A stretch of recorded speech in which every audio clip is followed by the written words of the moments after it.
Welcome back to Durability Part 2. And last time we tested a bunch of PPF, but we're back at it again with even more extreme conditions.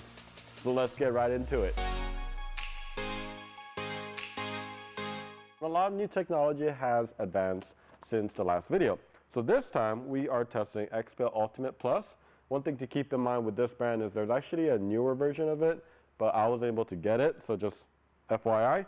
We got 3M 2.0. This is supposed to be the better, and a lot easier to work with. And then we have Llumar Platinum, which is Eastman. And then we got Avery, and we also have STEK, just like the other time. So before we get started, we have this, the same bumper that we used for part 1, but we wrapped just a portion of it very quickly, and we are going to be putting some film on top of it. So let's get right into it.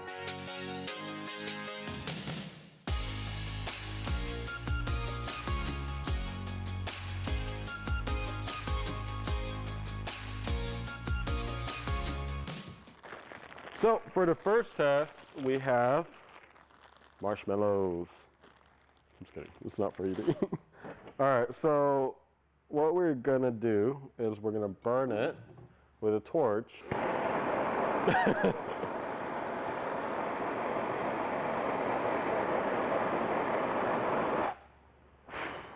All right, that's nice and sticky. And what we're gonna do is try to smear a lot of marshmallow. So we're gonna leave it here, and we're gonna go ahead and get on to the next part. And just like this marshmallows, we do hope you stick around and click on that subscribe button and the bell. All right, let's get into the next part of the test. These are all coated by factory, right? So you could put ceramic coating on any of these, but we're gonna go ahead and spray some water on every one of them and just see how it beats up. So first,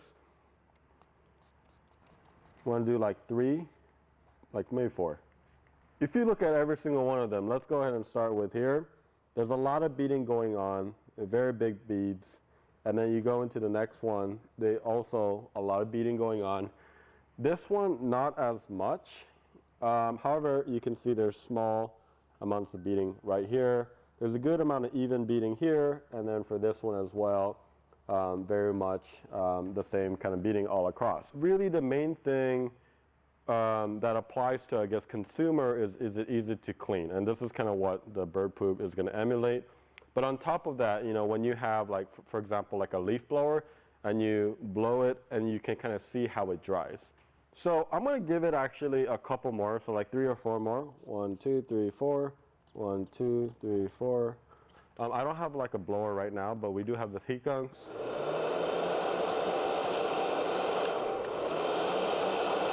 So you can see it move a little bit for sure.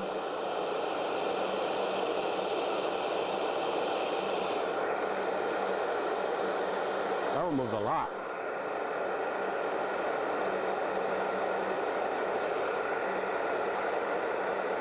Wow. So I hope that showed you, it kind of almost went like not as moving all the way across like massive. This one was the most hydrophobic as far as the movement. So you can see, I tried to kind of do it about the same time as I went across. It was on the same setting. This one did move, and you can see there's not water at all. It traveled across downwards. This one a little bit. This one you can kind of see it spread across right here. And then this one as well, kind of very, very similar. Right, and then you see this, and this is almost nearly all dry. If I had a massive blower, they'd probably work just as fine for all of them, since they do have that beading property and the hydrophobic property. But the other thing that I like to test is sheeting. So what that means is if I got water, and I just went like this,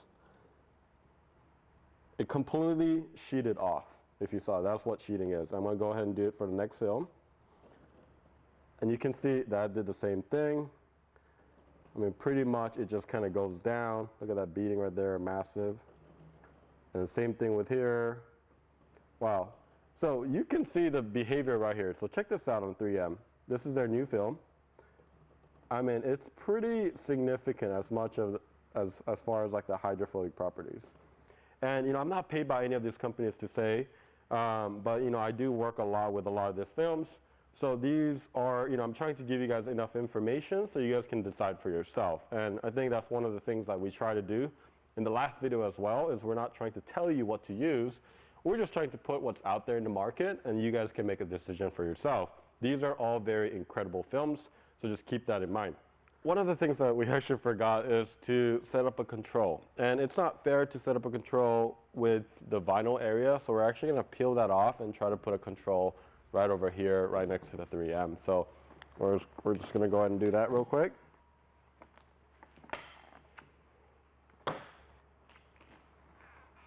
It's never been coated or anything like that. This is actually from our crash.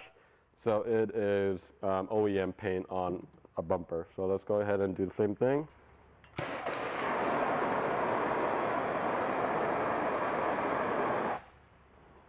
Okay, that really looks nasty. Just real nasty. We're gonna go ahead and spray about 4 times. And you could kind of see the way that the water sits. I'll just do it right next to 3M. So you can kind of see.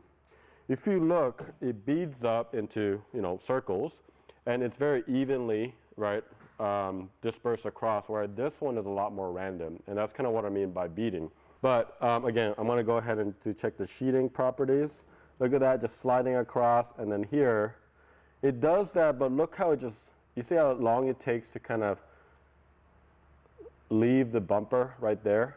So now that we have a control, we're going to go ahead and move on to the next part. So I'm going to put a line on the right side here. In my first test, I kind of noticed that it went from like least hydrophobic all the way to most hydrophobic, and we didn't do that on purpose. We kind of just randomly put it. But you can see immediately, I try to put the even pressure all across. You can see the permanent marker right here. And then you could also see it here, and then here you could barely see it, but it beads up as well, right? Because this is ink, but it didn't transfer all the way just like it did these two. And then you go here and it gets even less ink transfer than the previous one, and then here it's barely even there. We're gonna be using like a waterless wash just to kind of see if it comes off. I'm just gonna spray so it doesn't go everywhere, and I'm gonna try to rub it off. I'm gonna do 1, 2, 3. Okay, so some of it came off. I'm going to use a different part of the microfiber. We're going to do this, the next 1, 2, 3. I am putting some pressure, just so you guys know. So that one is completely gone, just from that one. And that was 1, 2, 3. So that one wasn't as easy, but it did come off. There's maybe a very small remnant of it. And then lastly, we're going to go ahead and do this. And that really took 1 swipe. So these two, honestly, was the easiest to get off. So I want to see if I kind of put some elbow grease to it, if it's going to come off. Okay? So I'm definitely putting a lot more force. And I'm going in straight motion. And you can see that it did come off, but there's actually still a line that you can see. It's right here. Let's go ahead and do it for the next one.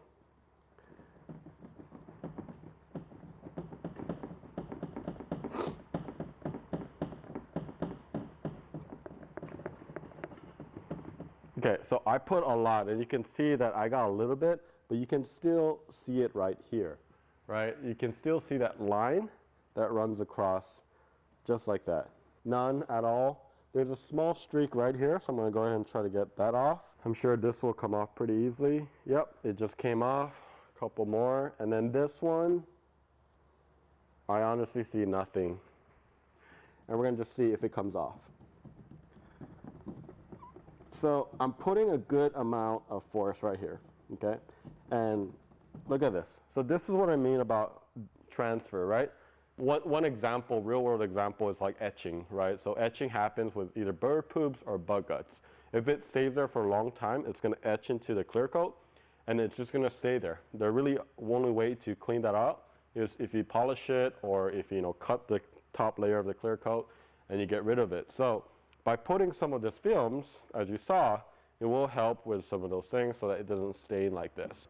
And we're going to do this one first. 1, 2, 3. In the middle as well. 1, 2, 3. 1, 2, 3. 1, 2, 3. Okay, it's really hard to see it. There is a very small scratch. The thing is, paint doesn't have self-healing abilities at all. So that's not going to come off.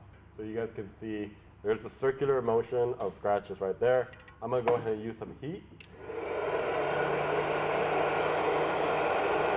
Okay, here we go.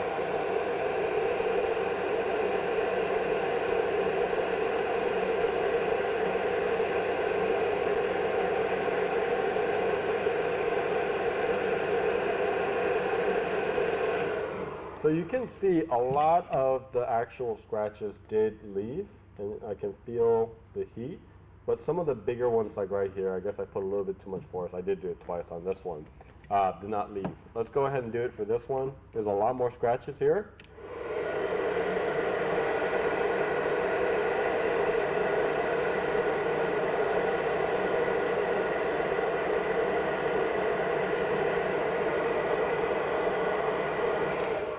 Look at that. Hopefully you guys saw that in real time. I mean, the scratches like literally go away. And the way it works is that you just add some heat, you put it out in the heat, and it does self-heal.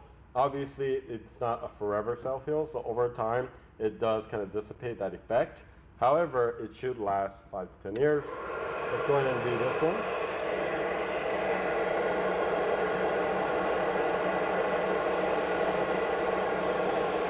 This one was almost instantly. I mean, there were light scratches, however, it was able to just kind of leave right away. I'm gonna go ahead and add some heat.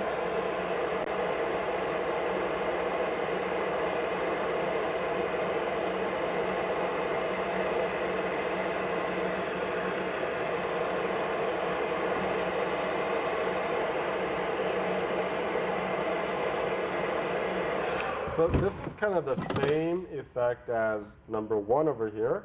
A lot of it did actually go away, but there's a couple areas, I guess like a deeper one, that did not go away at all. There's a lot more, I guess, prominent marks right here. So let's go ahead and do the last one.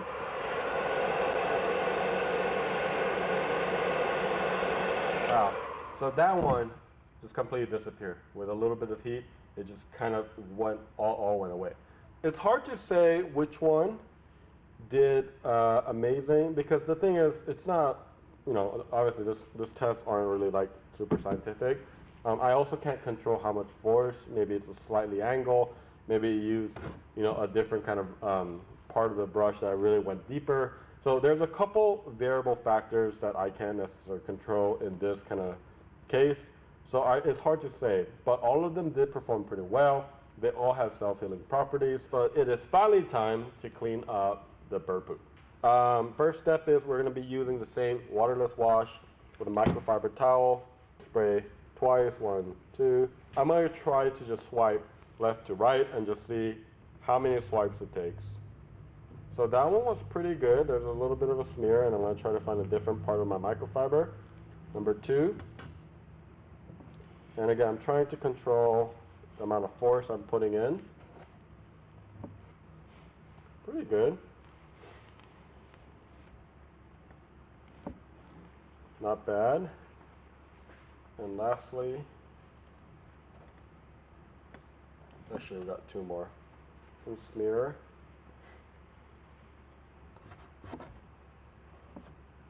Alright, so the earlier you get it, so it's really nice to have like a quick detailer like what we carry, the waterless car wash, and get it off as soon as you can.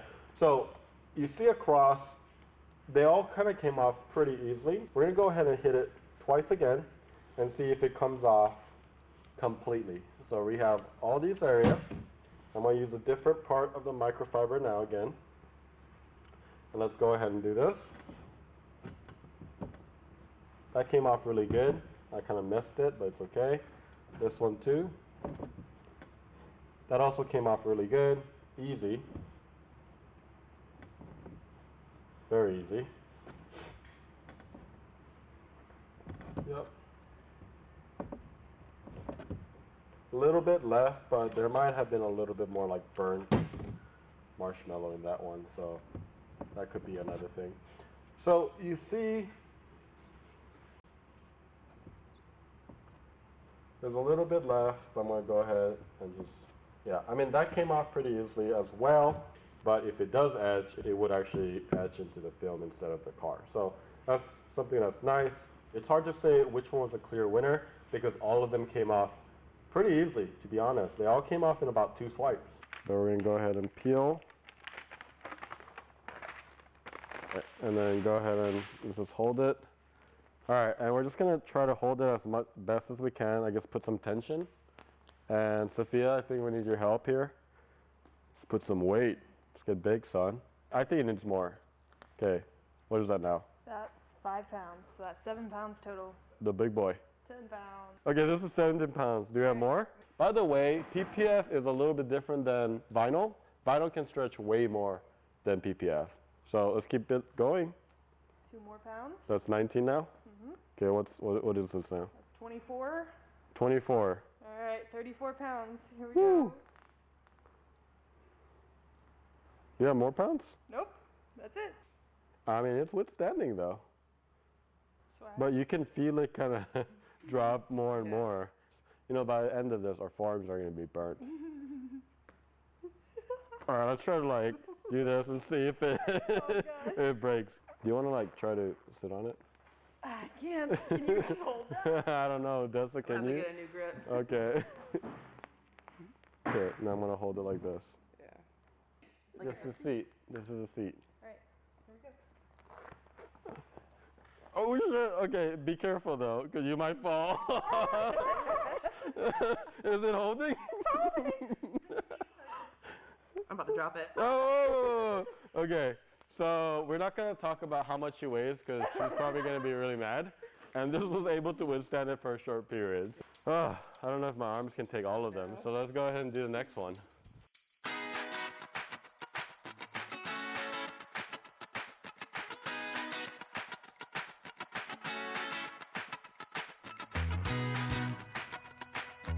We are going to be putting our dream case, comfiest mattress for your Tesla.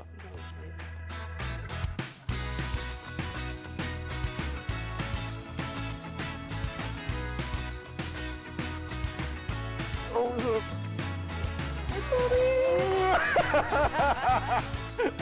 it worked. This is kind of how we kind of get it around like the contours of a body. Of a vehicle, so this is why PPF is this stretchy.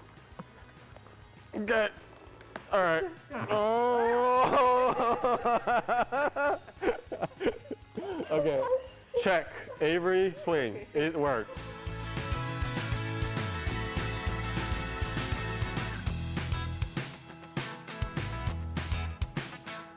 Okay. Oh man, is that working? Yeah. Okay.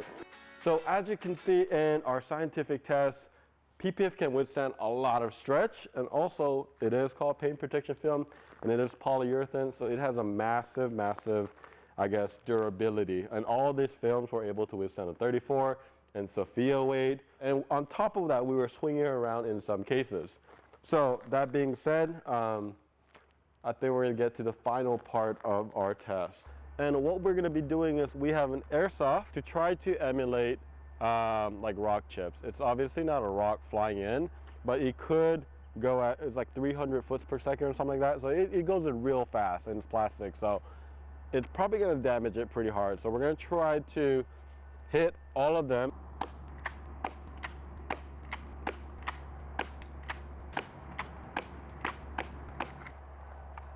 Oh yeah, I see some little dents.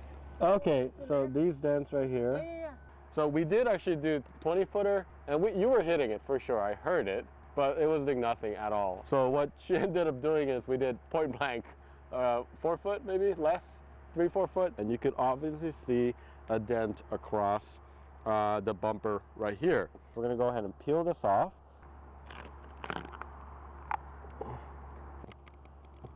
And you can see, even after that, there is a small damage, just a small. You can still see that divot, right? I mean, it is coming so fast that you can see that it does damage. There you go. So I can see right over here, there's still a divot, and right over here, right? And then also a small one right here. Let's go ahead and get this one right here. This is STEK right here. 1, 2, 3. and you can see that divot there as well. You got 3 right here, so same impact right here. So there's 1, 2, 3. There's still a small divot right over there as well. And then lastly, same scenario, 1, 2, 3. The damage from here to here, it's slightly, I mean, there's a very slight change, but it doesn't fully, I guess, negate the damages. To be honest, a little frank, I thought the PPF would actually do a little bit better, but we have to be realistic here. The Airsoft actually shoots at 300 FPS, which translates to roughly around 200 miles per hour, which is insane. And we also hit it right at point blank. We didn't see an impact as it was traveling across. It didn't really do much damage.